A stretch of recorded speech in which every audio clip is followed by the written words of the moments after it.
Good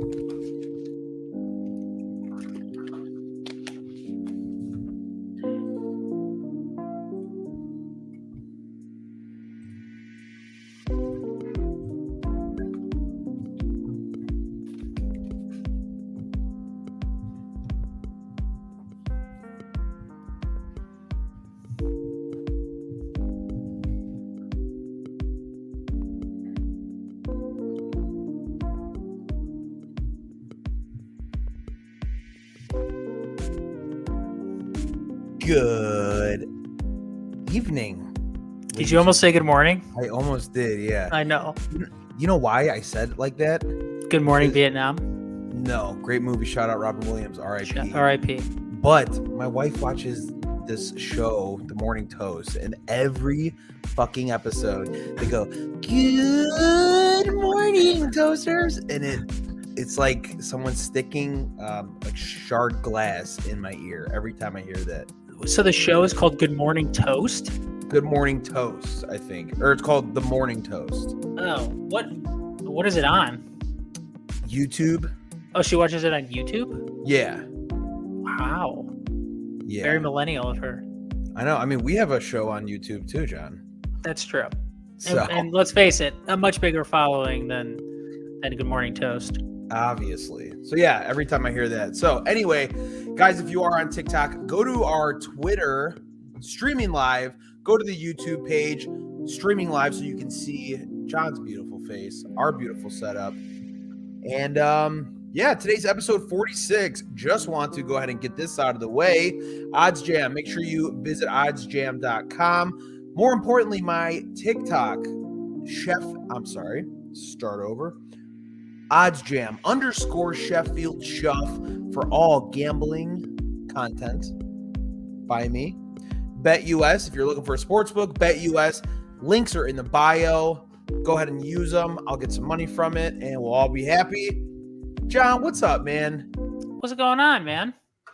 It's been a bit. What's happening in your life that the people need to know? Besides the mental breakdown we talked about earlier? Dude, I've been there. It's all good. Yeah. It shows me that you're a real person. COVID has really sucked. And we're all sort of recovering and trying to get back to, normalcy, which I feel like we are at that point. But, mentally it's going to take a bit. We've been through a lot. Yeah. I mean, I'm just mentally different as it is. You know what I mean? Right. So. I mean, aside from COVID, you just have problems. Yeah. In a normal world, I'm a little fucked up. A little bit. John, what do we got today? What do we got? Well, a couple things. I want to go through top 10 MLB players at every position. Okay. This is what MLB Network, so they're going the top 100 right now. I kind of want to specify going through each position, and then we pick our top 3. Okay. And then MLB announced something new for the Home Run Derby, which I know you want to talk about. Yep. Global tour featuring some former players. We'll get into that. Talk about the best. We discussed the most home runs by a player born in each country. And we gotta eventually. Everyone has a take on this. We have to talk about the Will Smith fiasco at the Oscars. Let's start it off with the Home Run Derby. Okay. Okay. Or as they call it, Home Run Derby X, right? Which is such a dumb name. Someone from marketing was like, I'm surprised they didn't call it Home Run Derby Plus, because fucking everything right now, every streaming service they're so lazy. They're like, just add a plus to it. Peacock Plus, CNN Plus. It's like, God, they're so afraid to do anything different because Apple Plus. Well, they went real different with Home Run Derby this time. So basically, we're gonna have a bunch of. Here's my look at it. We're gonna have a bunch of scrubs or older players who are no longer in the league, who are going to travel the world. It's going to be in Tokyo, Mexico. Hold on. Let's give some context here. Okay. So on Wednesday, Major League Baseball announced the launch of MLB Home Run Derby X, a global baseball tour making stops in London, Seoul, South Korea, Mexico City, and featuring former baseball stars Adrian Gonzalez, Johnny Gomes, who I'm surprised he could even move, Giovanni Soto, where did they find him and what was he doing?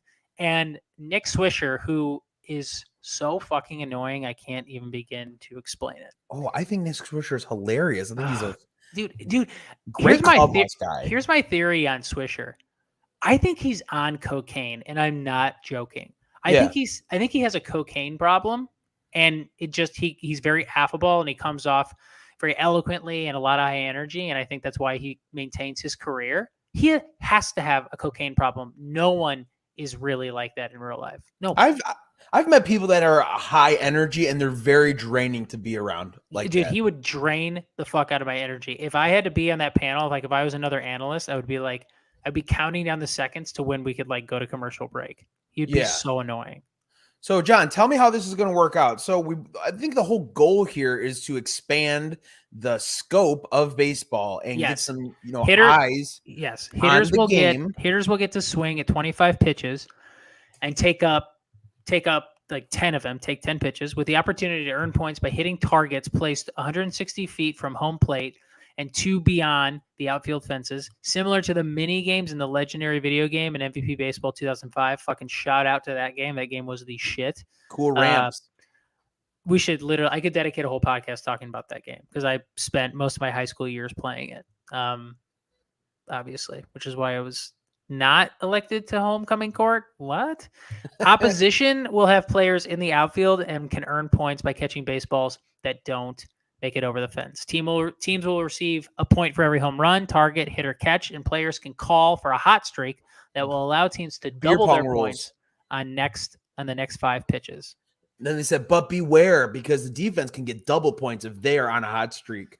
Basically, it's like a video game. It's going to be pretty much like a video game with a bunch of really old and shitty players. So what are we doing here, John? And I don't like to be, because I feel like I've been doing this on every podcast, is I'm the old grumpy guy who thinks everything sucks. And which is ironic because you're younger than me. Yeah, barely by a couple, months, year, whatever. 2 years. 2 years, 24 months. I don't want to be the guy that's just like, that fucking sucks, because I hate those people. Those people are just the worst. I know people like that they just hate everything. But I just can't help it. That's fine. You're hitting the demographic of Major League Baseball. Old people that don't want anything to change. Yeah, I mean, I just gotta be. Why do you care so much? Like, baseball has a problem with engagement, particularly with younger people. So why are we sending old guys over there to compete? I can't defend. Kids in Seoul can be like, oh my God, that was so fun. When can I watch Nick Swisher and Hanley Ramirez next? And they're like, oh, they don't play anymore. They're like, well, what the fuck was that for? They're going to be like, oh, Giovanni Soto is back. And 98% of people who aren't Cubs fans are going to be like, who's Giovanni Soto? And probably some Cub fans are going to be like, who's Giovanni Soto? Sox fans too. Pretty much. I get what they're doing. So this is a marketing play that I work in marketing that you do because you want to grasp millennials. Okay. So you're going to get that with the MVP Baseball 2005 setup of how the game is played with the targets. I played that game for PS2, spent most of my high school years playing it. It is the shit. Ramirez. Now they're planning on younger people, me having kids. Now I have a young child, not nearly old enough to understand this, but that is the play. They're trying to get a younger generation. They're trying to create something that has been bubbling up, like on Twitter. There's so many message boards and so many articles have been created about this video game that is very nostalgic, and they want to leverage that.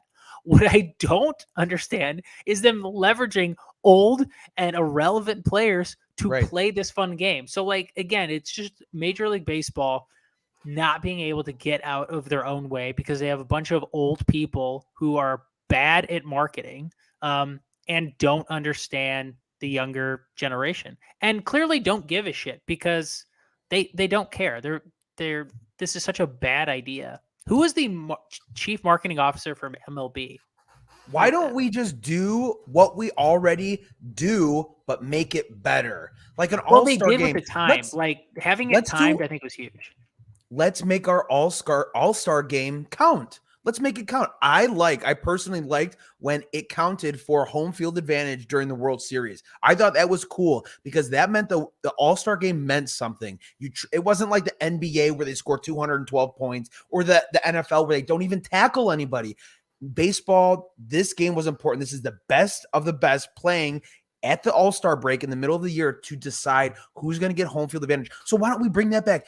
That would be more exciting. People would enjoy that. The home run derby, they've started to revamp the rules, which I think is good. It's quick. As soon as the ball lands, you rapid fire as opposed to you get 10 pitches and you can sit there and choose what meatballs you want. Of course. I like that. Some people hated it, but I like that the winner of the All-Star game got home field advantage only because it gave stakes to the game. But the other thing too, it's like it doesn't matter. Like they're going to play baseball is a game where you can't, at least when you're pitching and you're in the batter's box, you can't really half-ass it. In football, because you can't hit anyone, it's a joke. Basketball All-Star game is a complete joke. It's embarrassing. So the Pro Bowl and the NBA All-Star, games are a joke. Baseball, you can't have a pitcher throw 40%. You're going to hurt your arm. So because of that and just the nature of the game, everything's going to be full speed. So you usually get a pretty good game. So you're better product. So you're going to have people compete anyway. I don't like it that the winner, I like the stakes of the winner gets home field advantage, but I don't like the fact that they do, because if a team busts their ass and wins 115 games and another team that's in the World Series wins 87 and they happen to win, their league happens to win the All-Star game, that's bullshit. That makes no sense. I don't know. I like it. I like when it meant something. Yeah, I like when it means something too. But back in my day, no one packs it in at MLB All-Star games. Everyone plays pretty hard regardless. Agreed. And the home run derby, I love the time. I just don't understand them getting completely irrelevant players. Right. Why the hell would you get Giovanni Soto to play in the Major League Baseball All-Star game? You want people. This is about stars. You want stars at the All-Star game. I don't know. Adrian Gonzalez was really good for like a year or two, and then a very mediocre player. Nick Swisher, again, a fairly mediocre player. Cocaine addict. You know, it'd be fucking cool if they got like Mark McGwire and Jose Canseco. Like that would be super awesome. And they gave him like 2 months to get roided up. And Sosa. Like seriously, like bring all these guys back because they're kind of banished sort of, and very kind of dishonorably discharged from baseball. So bring them back as kind of a side pony show, circus pony show, whatever. Yes, just as a novelty act, and bring them back. Like I would, if I knew that Jose Canseco was in this and McGwire and Sosa, I'm watching, and I think a lot of other people would watch to be like, "Holy shit!" Like John, the X in Home Run Derby X, 2 syringes. Come on, you stole that from the Sports Illustrated article, and they came out with that. They had the syringes across from each other when they broke the steroid story. Did you know that? What steroid story in the 90s? No, when the whole Mark McGwire thing in like the early 2000s, it was like steroids and baseballs on the front cover of Sports Illustrated, and they had 2 syringes crossing in front of a baseball. For what? What was the X? The X was 2 syringes making an X in front of a baseball. Yeah, like crossing out baseball. Crossing out the baseball. Okay. Yeah, an X is like crossing out. You're right, John. I did quickly think of the news article from the early 2000s on ESPN cover where they made an X with syringes. That's what I stole it from. Correct. You got it. Cool. I'm just making sure we're on the same page. Anyway, that's what I think. So this would be cool if you didn't have totally irrelevant players participating in it who have absolutely no star power in a star-studded event. Right. Think it's going to flop? Yes or no? I do. I do think it's going to flop. Yeah. As all innovative marketing tactics from Major League Baseball. They have no idea what they're doing. I really wish they would hire me in their marketing department. It just makes no sense if you're trying to grow the game. And then you get people interested, right? So you want to have a call to action. So this is your call to action. Go and watch this so then you can see these players, sit on the couch or throw out a first pitch. They got some of it there. They're starting to get it, but they, again, just baseball, they just can't stick the landing. They always get in their own way. So bringing back this game, which is a veiled reference from MVP Baseball 2005, okay, that's like a good thing. They're getting the nostalgia play, but the biggest thing is like it's all about the players and it's about stars, and all of the participants are 100% not stars, and frankly weren't even stars when they played. Nick Swisher was not ever a superstar. Neither was Adrian Gonzalez. Neither was I say would be more. He has probably the highest amount of recognition among those players. Swisher? No, Gonzalez. Gonzalez. From a playing standpoint, absolutely. For sure. He was probably one of the best at his position for a few years there, without a doubt. All right, John, what's next? What else? Okay, so I want to go through top 10 players at every position right now in MLB. We think, okay, so first baseman, Freddie Freeman, Vlad Guerrero, Matt Olson, Max Muncy, Paul Goldschmidt, Pete Alonso, Brandon Belt, Jose Abreu, Joey Votto, Rizzo. I'm going to go Vladimir Guerrero Jr. 1. I'm probably going to go Freddie Freeman 2, and then I'm going to go Matt Olson 3. Okay. So you want us to pick your top 3? Yeah. For this year. Okay. So out of those 10, I think the most, if I'm being honest, the most consistent over the last couple of years statistically has to be Jose Abreu. And he's ranked number 8 right now. As far as statistically consistent over the last 5 seasons, Jose Abreu, and I don't even think it's close. I agree, but I don't think his high, I think he's the most consistent, but I don't think his highs and his talent is even close to Freddie Freeman or Vlad Guerrero. Mm-hmm. And I also think this is high probably ceiling, but low floor. Right. I think this is probably the time in his career where he starts to level off a bit. Okay. So I would like to include him in one of those.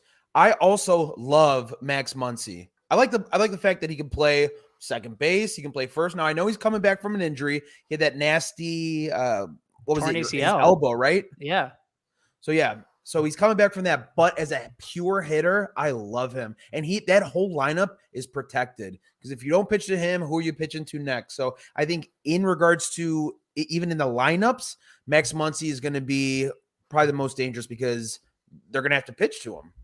Okay. And then I guess number 1 would be Vlad Guerrero Jr. He's so fun to watch. He's got a lot of power. And obviously he could win the MVP this year. I think he had a breakout year last season, and I think that was a opening to see what he's capable of, and not necessarily like I look in regards to like regression, right? We always have to look at that as far as baseball is concerned, or a lot of sports is regression. You had an all-star, like I like to look at Salvador Perez. I don't think he's going to replicate that season again. I think it's highly unlikely. So I'm going to expect regression. In regards to Vlad, I don't think that's going to happen. I think that is going to be the standard because that was his first full season last season? Mm-hmm. Yeah, so I think that is just kind of the standard he will be playing at. Obviously, I don't know if his OPS is going to be as high as it was, but yeah, I think he would be my number 1 for sure. Second baseman. Ketel Marte, Marcus Semien, Brandon Lau, Jose Altuve, Jonathan India, Jake Cronenworth, Jorge Polanco, Ozzie Albies, Jeff McNeil, Chris Taylor. I still think Jose Altuve is awesome. So in my ranking, I think Ketel Marte is good, but honestly, he just got paid too. He did. So this year, I'm going Semien 1 just because his defense is great or pretty good, and he is a great bat. I'm going Altuve 2 and Brandon Lau 3. I think Jose Altuve is I know the cheating thing, but he's just a pro hitter, and he's a pretty solid second baseman. He's not as bad as people say. I've watched him. He's a pretty good second baseman, and he's really worked on it and got better.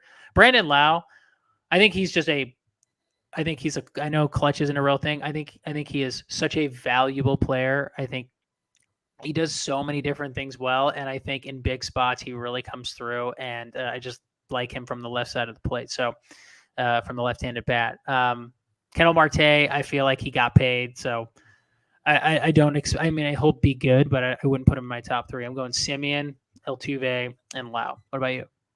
Okay, I really like. I think.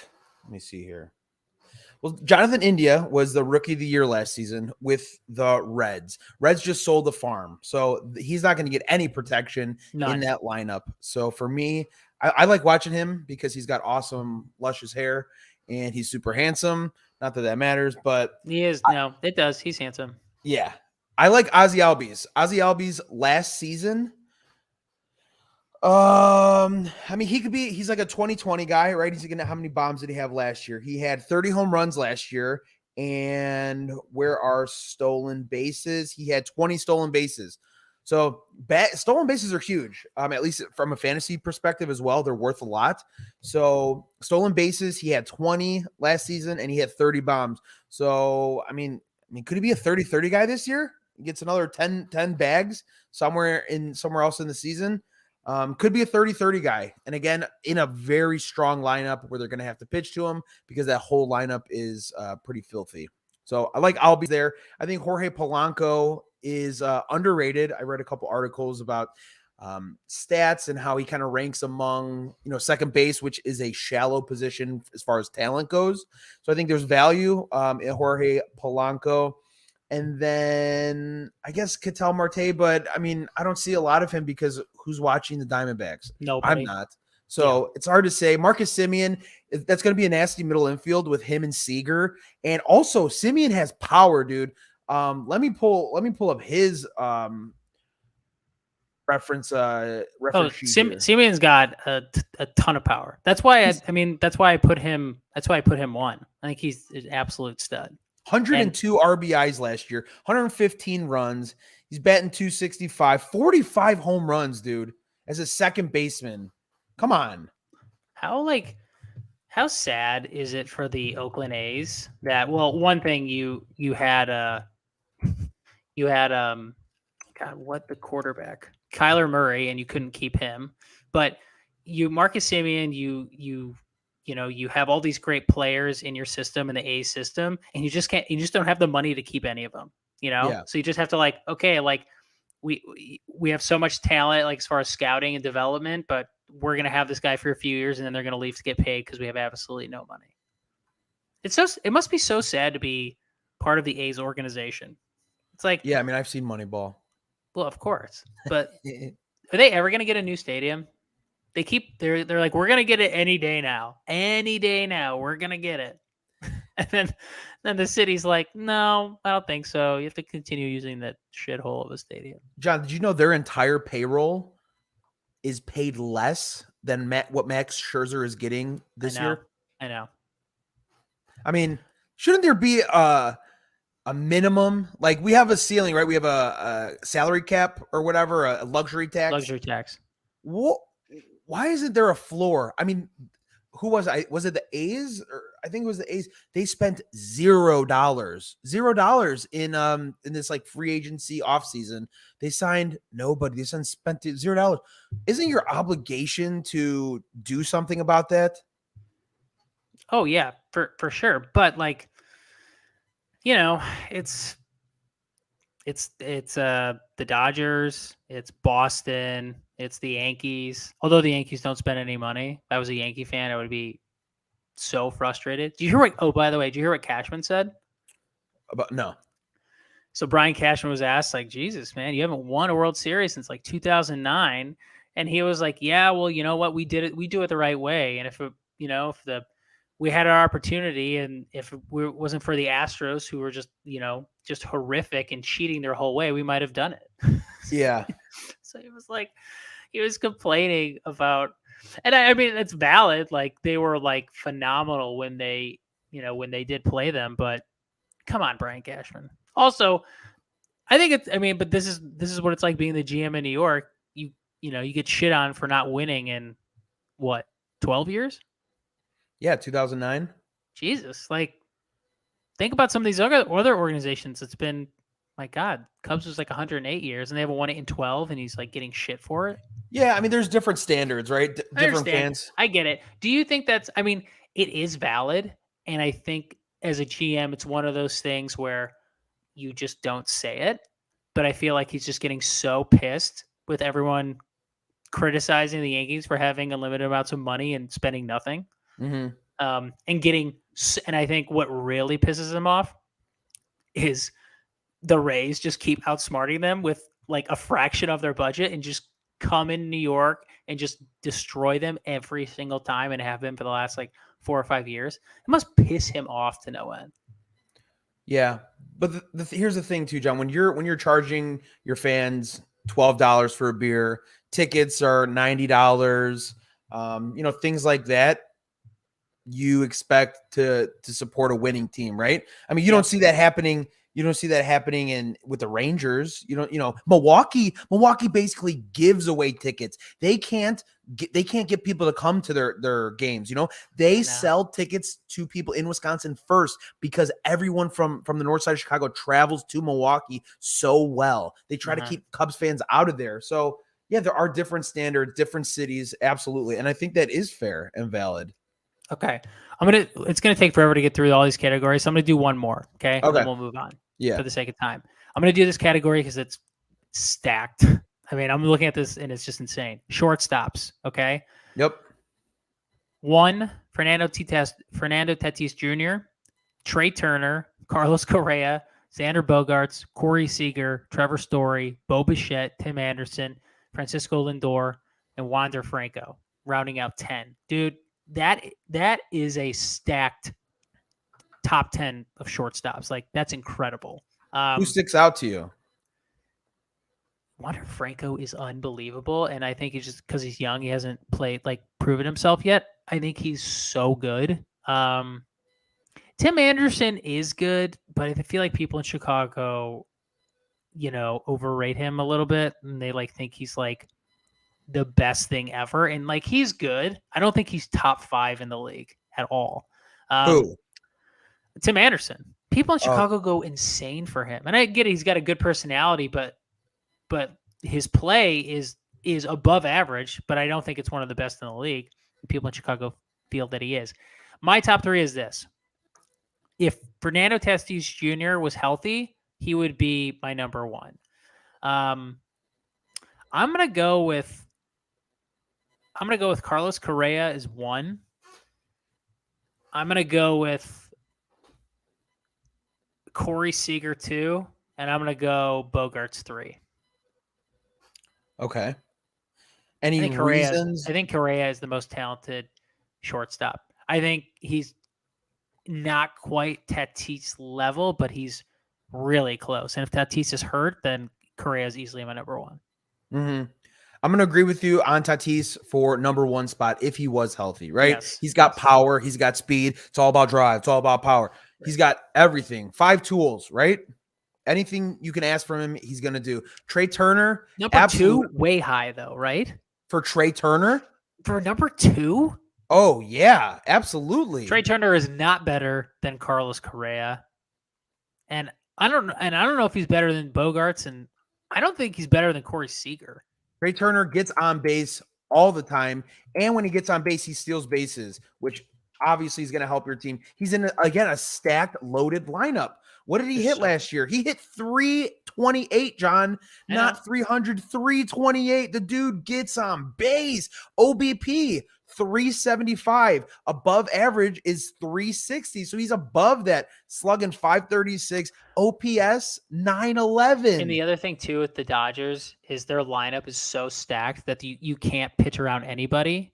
And in Minnesota, it's a little bit more give. It's a little bit more give there, but 100%. Turner is going to get pitches to hit because who else? John, who else? You want to face Bellinger? Do you want to face Muncie? Pick your poison. You know John, what I mean? Guess what his WAR was last year? I know, it was really high. 6.5. I know. He was so good last year. Nuts. I know. So that's why I like him too. I mean, he gets on base, 32 stolen bases. He can fly too. 28 home runs. I still don't think he's better. I don't think he's better than Correa. I don't. Say that again? I don't think he's better than Correa, though. I don't. Oh. That's where we'll disagree. All right. And I said, and also, like you just said, the lineup matters too. You can't pitch around him because you have everyone in the lineup who's dangerous. Minnesota, you can do that. All right. Let's talk about. Can we both agree that Trevor Story is not as hyped up as he's gonna be in Boston, or no? Oh, I think he'll be really good. I don't think he's gonna be as good as Boston expects him to be, but I think they're gonna be happy with him in Boston. Like, I think they'll be happy. They're like, oh, this guy's a really good player, and they'll be like, we expected maybe a few more home runs or a little bit more production, but we're still very happy with what we have. Can I go ahead and say that one person missing from the shortstops or the second baseman, who I said was going to be the comeback player of the year, who has been playing really well in spring training lately? Gleyber Torres. Okay. I would like him. I would like top 10. He finishes top 10 this year. So at the position. Where's Bogart? If Bogarts and Story are playing, is one of them playing second? Yeah. Is it Story? I would assume so, right? Yeah, I guess. I mean, because if JD, because Xander Bogarts is short. Yeah. Yeah. Okay. So I think he's going to either play second, or I don't know what they're going to do with the DH. Then what the hell is Trevor Story doing in this list of shortstops? All right. Last topic. I don't want to go long here. I know you feel about that. Real quick, we talked about Home Run Derby X. I want to discuss most home runs by a player in each born country. I'm going to quiz you. Okay? Cool. All right. We're going to start with Canada. So what are we doing here? What am I guessing? Who has hit the most home runs in the country of Canada in Major League Baseball? The person, and they're born in Canada. Yes. I know Joey Votto is Canadian. Okay. Is Joey Votto the answer? Is that your final answer? All right. So I got to think of who else is Canadian that plays in the league. I honestly, anything that stands out. Yeah, we'll go Canadian-born Joey Votto. Most home runs ever in Major League Baseball. Okay. Is that it? Hold on. It's not Joey Votto. Canada, Larry Walker, 383 home runs. Became the first position player born in Canada to reach the Hall of Fame when he was selected by the writers in 2020. Runner-up, Joey Votto, 295. Oh, okay. I was close. Okay. So you were close. All right. I used to tell my teachers that, John. I was close. They don't care. They're like, you're a dunce. Let's go Colombia. All time, I don't know. Colombians. I don't know. Wilson Contreras is Colombian. Edgar Renteria, 103 home runs. Edgar Renteria? Yes. Probably the best DH of all time. Runner-up, Orlando Cabrera. Let's go to Cuba. Cuban-born. You should probably know this. Cubans? This guy hit a lot of home runs.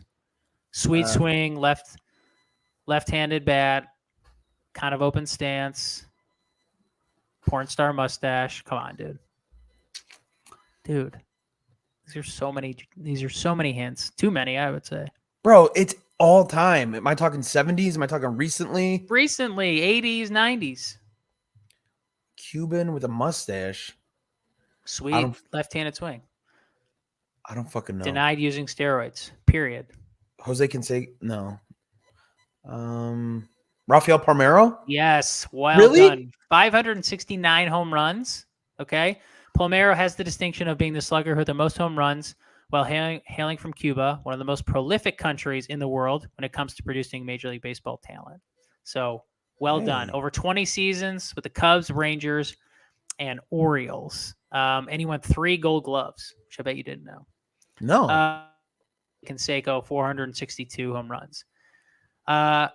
Dominican Republic. This is probably the most interesting category. David Ortiz, Sammy Sosa. Okay, first you have to give me your answer. You can't just start. So right. Let me know when it's your final answer. Dominican Republic. I think Ortiz is from the Dominican Republic. It's probably wrong. I'm going to go David Ortiz. Albert Pujols, 662. Yes. Currently. From Santo Domingo. Passed Willie Mays on the all-time home run list with 2 against the Rangers in September 18th in 2020. He is currently 5th with an outside chance to pass Alex Rodriguez, who's at 696 for 4th all-time. 3-time NL MVP, 10-time All-Star, and hit 30 or more homers in each of his first 12 seasons. Dude, that's bananas. Who? Runner-up, Sammy Sosa. First off, I needed to correct you. Albert Pujols has 679 career home runs because he's only 21 short. Okay, but he's still leading in Dominican Republic. This article was in December of 2020. Okay. All right, so we missed last year. I'm still right. Runner-up, Sammy Sosa, 609. That is unchanged. And then lastly, we'll do one more. Lastly, Japan. I would have never gotten this, but it's so obvious once you know what it is. I mean, Ichiro Suzuki. He's number 2 with 117. Okay. Kosuke Fukudome. Hideki Matsui, 175. Oh, yeah. All right. And okay, last thing I want to talk about, the Will Smith fiasco at the Oscars. We have to talk about it. If you're doing a podcast, you legally have to have a take on it. You're obliged. Yeah, it's in the bylaws. I'll be quick. I've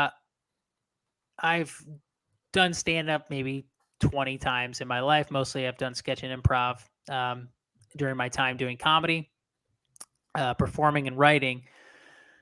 Love Will Smith. Love Chris Rock. That was insane that someone could just walk up on a stage or anywhere and slap somebody in the face and then sit down with no repercussions and then later win an award and get a standing ovation for it. Mm-hmm. It is insane. Someone should have restrained him or reprimanded him or removed him from the premises and should be arrested, because that's like Chris Rock is a comedian. That's someone's job. So you're up on stage, you're telling a joke. Like, I understand, and maybe he knew his wife had alopecia or not, but regardless, you can't hit somebody over a joke. Like, it is literally assault. So I thought it was insane. Full disclosure, during the Billie Eilish song right before that, I fell asleep. And then I woke up with like several texts and Twitter blowing up to be like, what happened last night? And we DVR'd it. And so we watched it in the morning and I was like, oh my God, it was insane. Yeah. Do you have a take on it? Because I didn't watch the Oscars. So from a marketing standpoint, since you work in marketing, if I'm in charge of the Oscars and I'm trying to hype it up, nobody watches the Oscars because no one gives a shit. So last year was the lowest rated Oscars of all time. This year it was the second lowest rated Oscars of all time. So you're right, things are dwindling. Nobody's watching the Oscars because people are sick and tired of hearing from elite Hollywood people how to fucking live, what to do with your life, how to think, who to vote for, what kind of color you like. That shit is fucking pissing people off. So nobody cares about what people have to say that work in Hollywood. Do your shit. We'll watch your movies and that's it. Nobody's watching Oscars anymore. So if I'm in charge, we really got to do something, guys. What can we do? And people can say, oh, it was real, it was fake, whatever. I think it was very much orchestrated, however you want to see fit. Who's in on it, who is not, whatever. Will Smith had a book come out not too long ago where he talks about, I always felt like a weakling because I never did stuff when my mom got hit. Okay, so now that gets brought up. Now this joke, and it was all over, it blew up. They say it broke the internet or whatever. That is the exact response that they wanted from it, right? So I think it's very orchestrated in order to get the ratings up, to get people talking about it. It was all over social media. So I think it's all bullshit. And that's what I think about that. And I would have roasted Will Smith, if he came up on stage and slapped me, be like, oh, slap, like, yeah. I'm sure August slap your wife's butt a lot harder than that when he was clapping her cheeks, something like that, By the way, though, Will Smith would have never ever done that to Joe Rogan or the actual Rock. He would, he would have never even considered walking up or moving from his seat. So I also don't like that he took advantage of someone who was smaller than him, which is total bullshit. All right, before we get out of here, this reminds me of the best fights in MLB history. All right, I'm gonna go to April 2019 when the Pirates and Reds actually threw down twice with Yasiel Puig literally trying to take down the entire Pirates organization. And there's a great photo. He's getting held back. There's just it's him and 10. Can you share your screen? Is that possible? Can you share my screen? I can share my screen. All right. I'm going to send this to you. I'm going to throw it in the comments. So our audience, can I post something or no? Yeah, you just put the link in there and then I can grab it if it's or I'll put it in the private chat. I mean, you can put it out there. It doesn't matter if there's nobody in there. It won't let me for some reason. So I put it in the private chat, access that link, and then share it so people can actually see it. And I think there's video to it. This is what we're going to do. Share my screen. This is great for the audio listeners too, by the way. This is important. Here it is. Wait, let's do this so you can see both of us. Here we go, John. Go ahead and illustrate. Where's this at? Scroll down. It's number 2. This one. Yeah. Hang it in the Louvre. So basically, Puig is the early days of Yasiel Puig. He definitely had some sort of screw loose where someone would look at him wrong and he would just flip out. He would just go insane. And so he basically just tried to fight the entire Pirates organization, which was just a real treat. All right, continue. I don't know if we can get the video. It is on Twitter though. Chan-Ho Park with the leg kick. So cool. The video's in here. Yeah. So the video should be there. So Chan-Ho Park goes to bunt. He bunts. He gets tagged out barely. And then then the pitcher, I believe Belcher, throws at him, and to try to defend himself, he backs up and tries to swift kick him and pretty much whiffs. So it's what's the issue here? What was I don't know. Yeah. They just completely did not face him at all. It's a nice round up. Oh, he connected, right? Connected in the belly? Yeah, he connected in the belly and then kind of scraped a little bit of the head and then just got smoked. And then Bryce Harper. Dude, that's one of my favorite ones. I saw this live. Whiff. I was watching absolute whiff. And he just so he tries to was it Hunter Strickland? Yes. Who throws at him, and then Harper comes flying out, tries to throw his helmet at Strickland. It goes literally horizontally in the complete wrong direction. And then just really no big punches. It was just a complete whiff on the helmet throw. Let's watch it again. I mean, he had so much steam. He should have just gone right at him. I mean, Strickland got the first good punch. Harper didn't really get any good punches. Strickland hits him first again, boom, right there, and then boom again. And then it gets broken up. Bryce lands DeMarja comes in here. A crazy person and just knocks some random person over.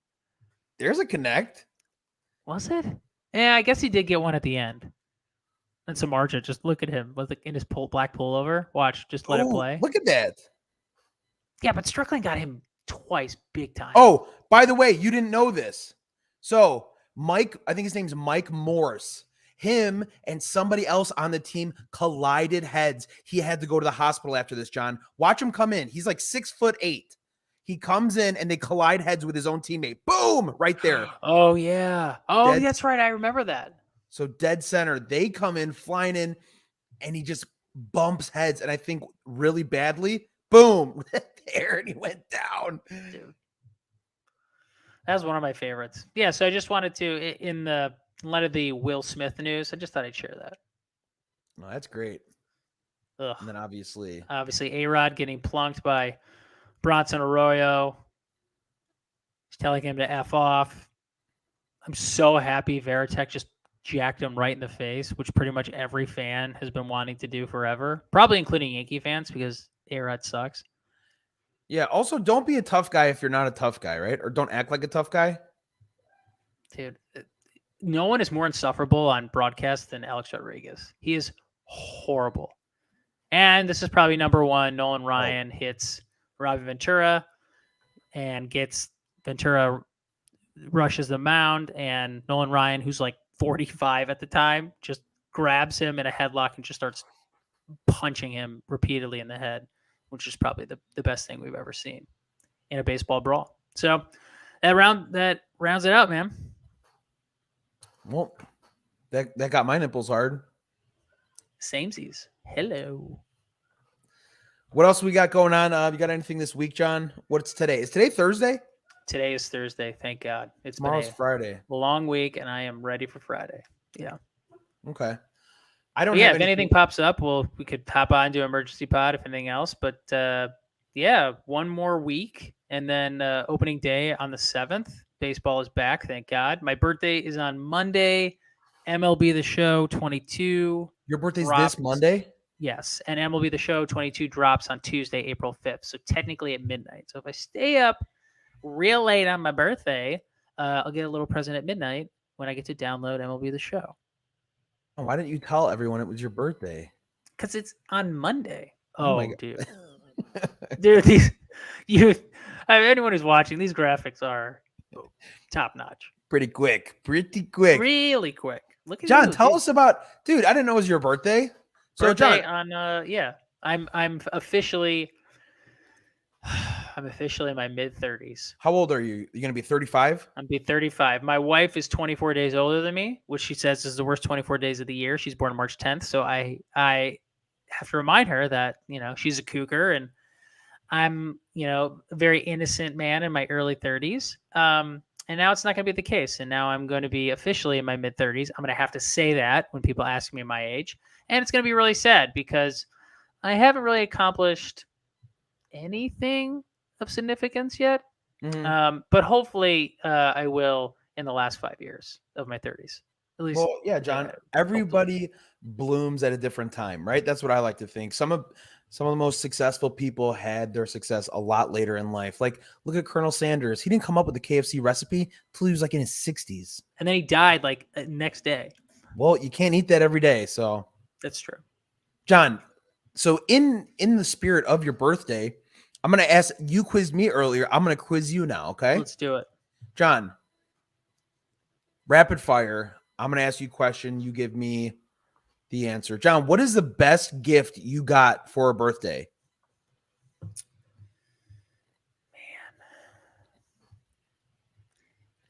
The thing that I use the most in my life, and it's embarrassing, but it was a PS2.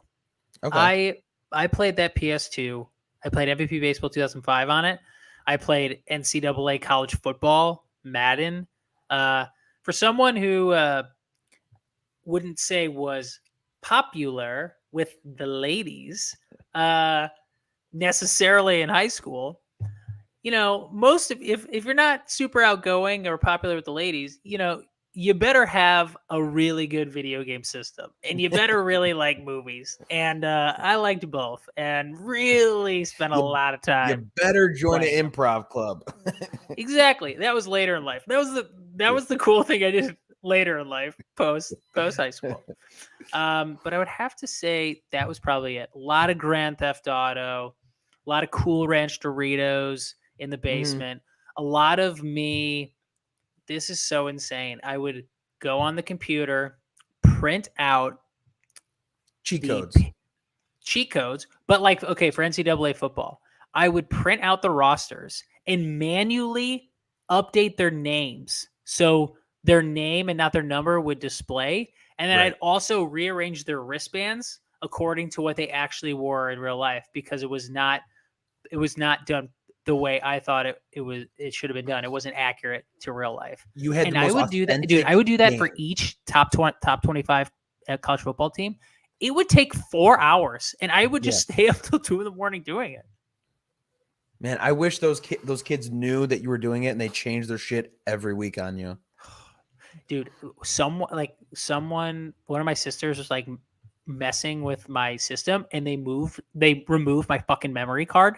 Dude, I almost like strangled them. I was like, where the fuck is this memory card? I spent 2 years of my life updating these meaningless rosters. Spoiler alert, college players graduate and rosters change a lot. So every time I would get a new game, I'd have to fucking do it again. I'm like the dumbest person ever. But again, I had a lot of free time on my hands.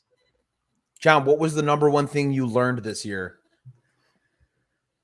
In the past year? Yes. Oh man. I would say,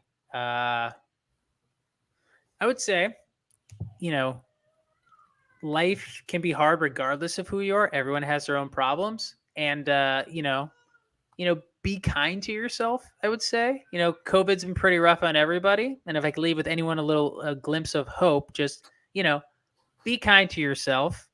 You're doing okay. Okay. And I could do a better job of that, because sometimes I can be a little self-critical. Can't we all? Yeah. That's something I learned. Just give yourself some credit. Plans for your birthday. You said you're going to stay up till midnight and no, I'm not really going to do that. Now it's obviously not the same old one. I can't even stay up past the Oscars because I'm exhausted all the time. You'll understand that when you have kids. What I'm going to do Monday night, I believe it is the national championship for the double NCAA tournament. So that will be fun. We'll watch that. My wife, we're going to order something special for my birthday. My wife is going to handle that. Hopefully she gets me a cake, because I enjoy cake, and I got her a fancy cake for her birthday. What kind of cake? Ice cream cake? Dude, there's this place in Chicago called Nothing Bundt the Cake. Nothing Bundt Cake. Nothing Bundt Cake. Oh, yeah. They're everywhere. Dude. Yeah, but this one specifically in Chicago.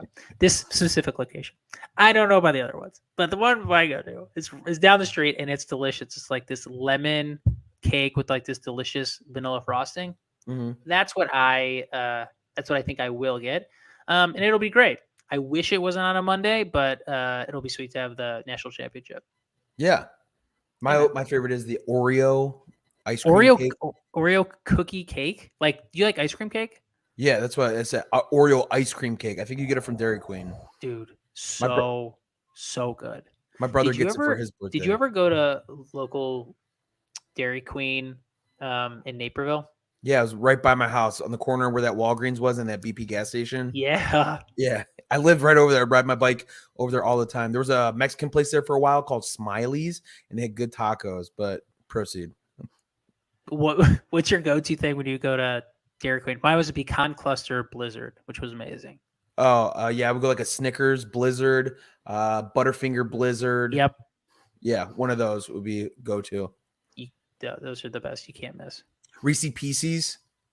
Dude, I'm a huge chocolate peanut butter fan. Anything. Like, you ever been to Andy's? Peanut butter related. What? Andy's? What's Andy's? Andy's is an ice cream place. It's like they do blizzards. They're called Concrete. I think they're Isn't that Culver's? Culver's is Concrete shakes. Maybe. But there is a place called Andy's though. All right. And they're slightly more expensive, but they do have a lot of extra toppings and stuff. I'll have to check it out when I move. All right, John. I think that's it for today. Sure, dude. Thanks, man. This was great. We'll see you guys next week. Thanks for watching. As always, got to play this outro music because I fucking love it. Night driving. All right, guys. Next week, happy birthday, my co-host, John LaLoja. Thanks, buddy. Appreciate it. Peace. See ya.